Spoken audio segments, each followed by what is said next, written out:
Hello, and welcome to the Rough Edges podcast with Sarah I. Fox.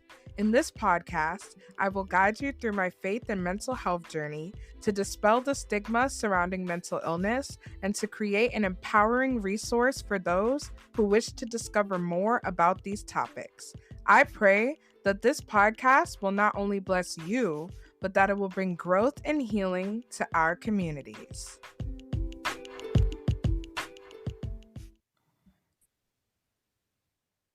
Hello, everyone, and welcome back to another episode of Rough Edges. Today, I am so excited to introduce my guest today. Her name is Dr. Martine Laventure.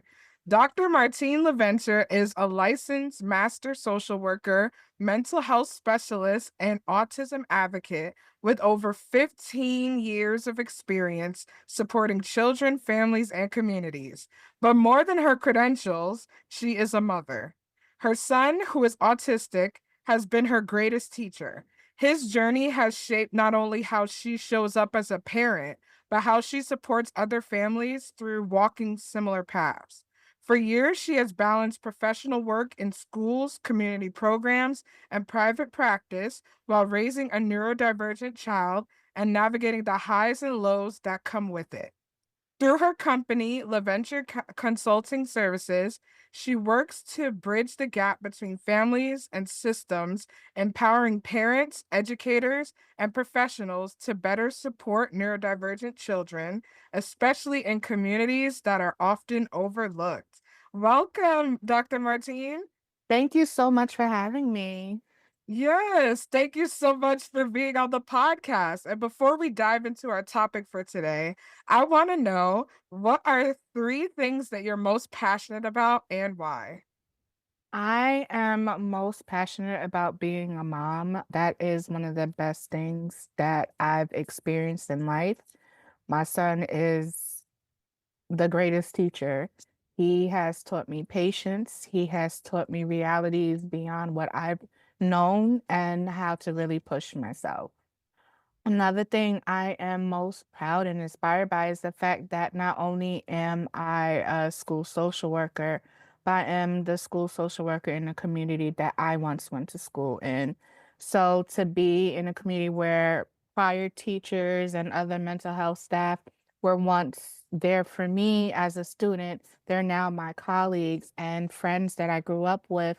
I'm now watching and helping and supporting their children. So it's a dope feeling. And I guess really stepping into this field and making it my own as a child of two immigrant parents, where mental health is not to say like not taken care of, but it's not understood in the way that Western civilization understand it. And being a teacher and a leader to my family and what I do has also been very inspiring and makes me passionate. Yes, absolutely. And I love especially that you are a leader, not only in your community, but also, as you mentioned, in your family. And I think that that's really important in terms of mental health education, Mhm. but, but also, like, inspiring others to be able to break that stigma in that way. So I value your work completely. Thank you.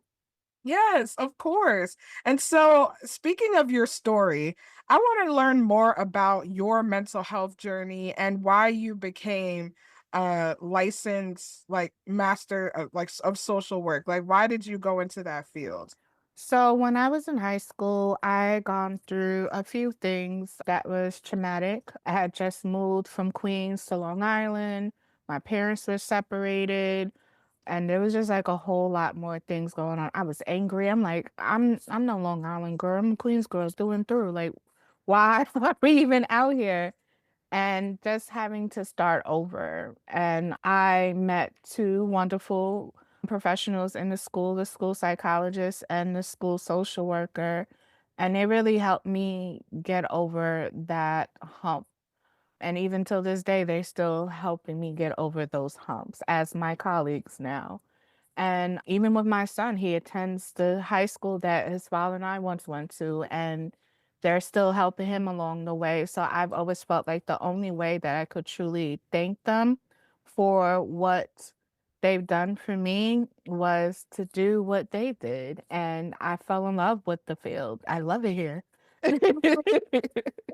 Yes. Well, I love that for you also. And it sounds like your community has made like a huge impact on your journey and why you're passionate about the things that you are passionate about now. And like how have you seen yourself like develop like from since you started in the field up until now? Like what are some areas that you feel like you really developed in?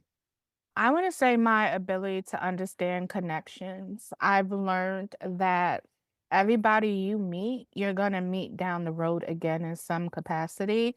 So gain as much as you can from them. Knowledge is key. And you may, meet somebody in social services and form a bond with them. So when you have a family that you're working with and you want to explain how to do something, you have a connection that way. And it could work vice versa. So learning how to not quote unquote burn bridges is key in this field. It's such a small community that you know that you have to build that up and be part of that community. So with that, I've been growing and learning more about myself. And each role that I've worked in, I'm learning more and more about me and the type of practitioner I want to be, how I want to show up for my clients that I serve, and how I want to show up for myself. So when I look back at when I first stepped in the field and where I'm now and where I want to be, that growth keeps happening and them steps I keep climbing and climbing and climbing and meeting more people. And again, never stop going back to school. I here I got my doctorate, but even after that, I still take courses and training. So the hunger has changed. I want to know more. So that's how it has changed since when I first stepped into the field and now. Wow, that is awesome. Especially like you're right. We never stop learning. And I'm always like, oh, I don't want to go to more school. Like I got my master's and I want to get my doctorate, but I'm like, I kind of like not having assignments when I come home from work? But you're right. We always like learn and there's always more room to grow. And those connections that you do make, you have to foster them and keep them close because otherwise, like it's gonna be hard from there. Absolutely. Yeah, so I do love that you said that your son is your greatest teacher. So can you share more about that and what has your journey been like in being his mother? It's been a journey of different paths. He started off barely speaking. It took him a while for other people outside of our home to truly understand what he was saying. He had a lot of emotional meltdowns because he felt that he couldn't express himself. People didn't know how to meet his needs. And although I am a social worker and I do help other families and I help children, it was been a question about like how do I now show up and be that person in my household, right?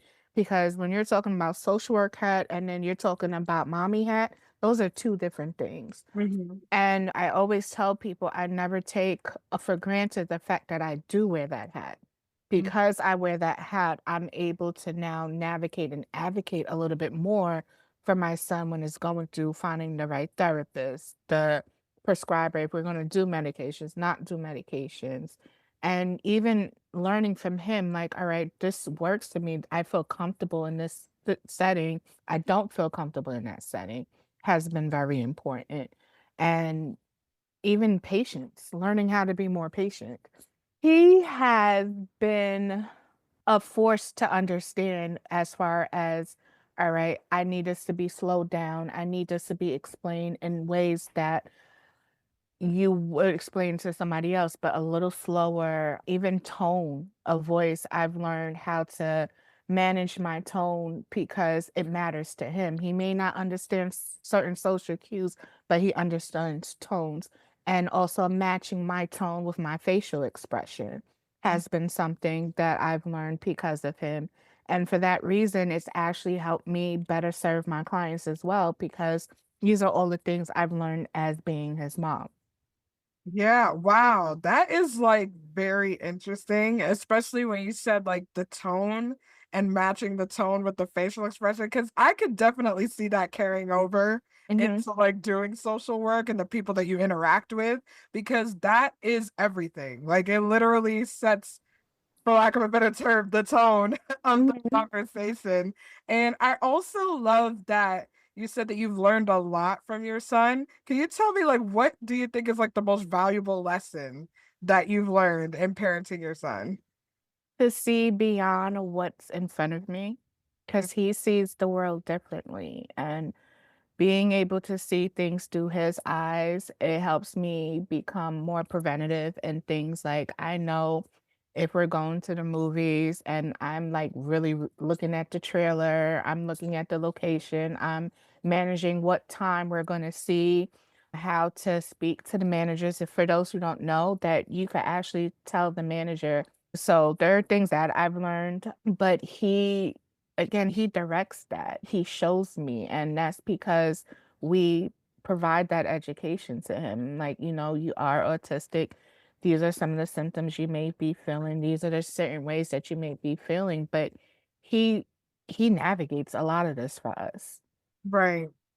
Wow. Because it's like you're not really thinking about these things until you are faced with them. Mhm. And I know that there are a lot of misconceptions, especially with people who are on the autism spectrum. So, what are like some misconceptions do you think that people have about parenting a child who has autism? The biggest thing I'm gonna say is never a question about their intelligence. They're bright. They're extremely bright. It's just, again, making it where it's a even playing field and how to get the information in ways that they best understand. Right, So, it's never a question about, oh, my child's autistic, then they may have learning disabilities, or they don't do this, they can't do this. That's not the question at hand. Is how can we bring the information into ways that they best understand it? right, And when we're talking about an autistic person, they're still human and they still deserve the respect that everybody else does. So just because they have a disability does not mean they're not able, right? Yes, because we put that prefix this in front of it, we think like they can't do things, but no, they're very much capable of doing anything. It's how we bring that to them so they could be successful.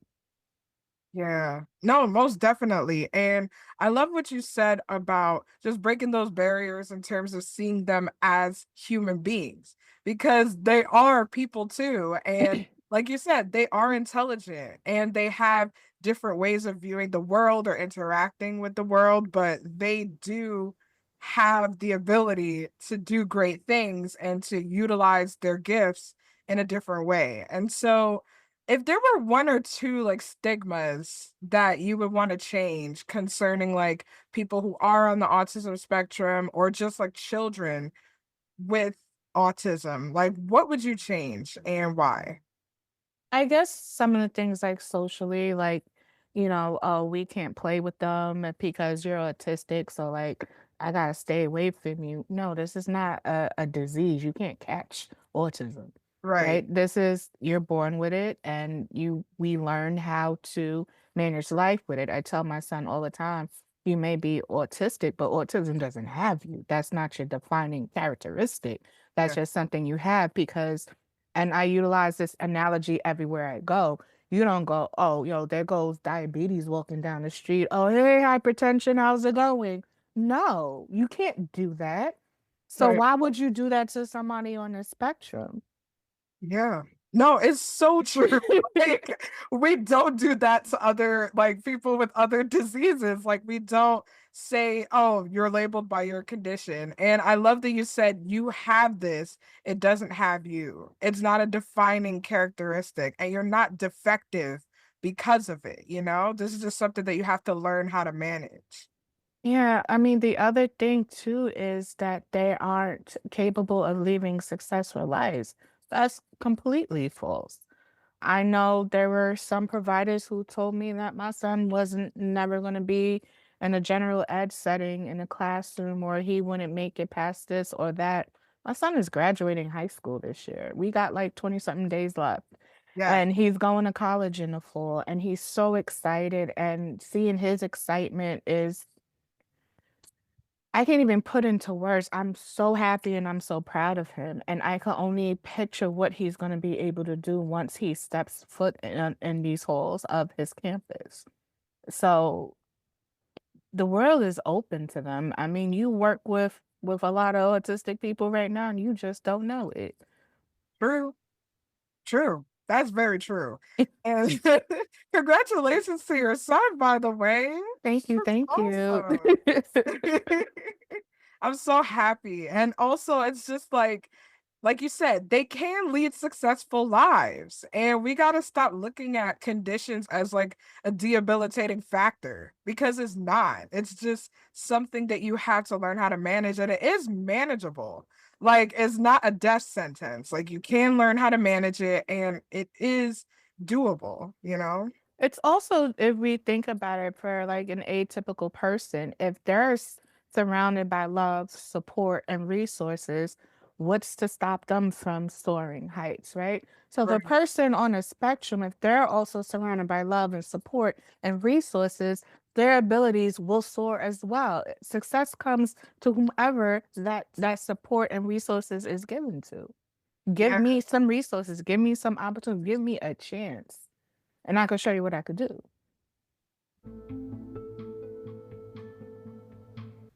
Hello again. Before you dive into the rest of today's episode, I just wanted to say thank you so much for your support and for hitting that play button. If you want to expand on that support, here are 3 ways that you can do so. 1. Leave a review. If anything in today's episode resonated with you, or you would want to share about how the podcast changed your life, you can do so by leaving a review on Apple Podcast or Podchaser. 2. Check out our shop. The Rough Edges shop is a faith-based, women of color owned online shop where you can get a variety of products from tote bags, journals, t-shirts, and more.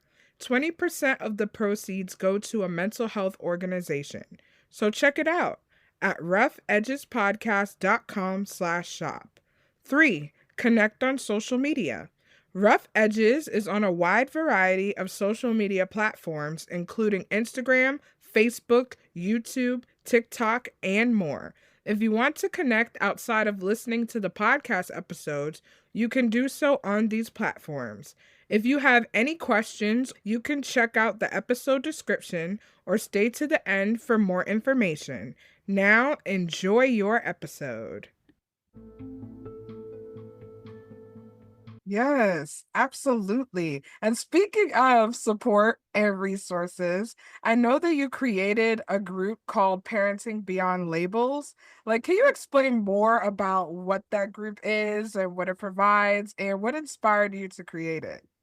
What I'll start off with what inspired me as a mom, when you're talking about some of the roadblocks that you have to go through or some of the struggles that your child is going to, and you're speaking to some parents who are raising atypical children, sometimes they can't relate. But I do have a few friends who have children on the spectrum, and those conversations flow a whole lot easier because they get it. And, they'd be like, "Oh, by the way, did you know you could go to Adventureland? They have a sensory," but I'm like, "Oh, I didn't know that," right? So Mhm. all that information is being shared. So I figured, why not really show other parents that you really aren't alone? Let's just speak freely amongst each other. Let's share resources with one another. Let's link up with one another. And again, know that you have a community. Yes, absolutely. And I just love that you wanted to create a space like that because there are not that many safe spaces, especially for parents who are trying to support their kids. And Hmm. I can only imagine, even as a first time parent trying to navigate this and what they might be going through and how isolated they might feel, you know? Because the stigma is not only on the child, the stigma happens on the parent as well. And some parents may feel like I did something wrong and this is why my child is like this. Mm. So, or, trying to figure out like where do I start? Where's the beginning? Where's the middle? Where's the end? Is there an end? Is there a middle? And just being able to be supported by other people in the same boat it's a great feeling, is a sense of relief, a sense of community. Yes, absolutely. And to those like first time parents who are learning how to navigate this, what would you say to them? Like, what advice would you give them in terms of like where to start or how to learn how to navigate? First, I would want to say breathe. Breathe. After you take that deep breath, if you need to cry, cry. If you need to scream and shout, you scream and shout. You let it out. Once you pick yourself up, the first thing you do, you start with your pediatrician. Start with the concerns, and then next, you also go to the school. And they're also a huge support. Reach out to maybe the social worker, the psychologist, what other PPS staff that you have, but reach out to them and then take it from there. Yeah. No, that is very important, especially in like gauging those resources, because you don't know the amount of resources you have unless you have to use them, you know? Absolutely. And also remember that you are your child's primary advocate. You Yes. fight. You fight. You know in your gut that this will benefit your child, fight for it. Yeah, most definitely. And I know that you have your own company. So can you share about the resources and services that you provide? So with Laventure Consulting Services, I do provide parent support. So it's either individually, groups like Beyond Parenting Beyond Labels. I will work with you in the school system to make sure that your child gets the services and support that they need. I also do workshops, so I could come into the school, I could come into an agency and really show them how to create a restorative, responsive classroom because it's important. Teachers and caregivers need to know how to really support a child on the spectrum, a child with ADHD, let alone an atypical child, right? Everybody has different needs. So, how do we create a safe space for them? I also work with organization like, all right, these are the services that we may provide, but we're still not connecting with the community. So I help with do some program evaluations to make sure like they get to see what's happening, what's working, what's not working, how can we really engage our community more and support and reach what our value and mission statement says. Wow, that's awesome, especially with like connecting to the community. Like, I feel like that is a really crucial piece of the puzzle because if you don't have that greater community, you're not going to be able to have those extra resources that you might be, unable to provide at the time or all of those other things too. Hmm. Yeah, and so we were talking a lot about community. So can you tell me why community is so essential to this process and how has it helped you in your parenting journey? Community is essential because that's how we survived. If we're put in a place where we're isolated with no resources, no peers, no support, we can't thrive, Mhm. right? So we need community. We need to uplift our community. We need to uplift our peers, pass on that information. If we think back in the days, communities survived based on each other.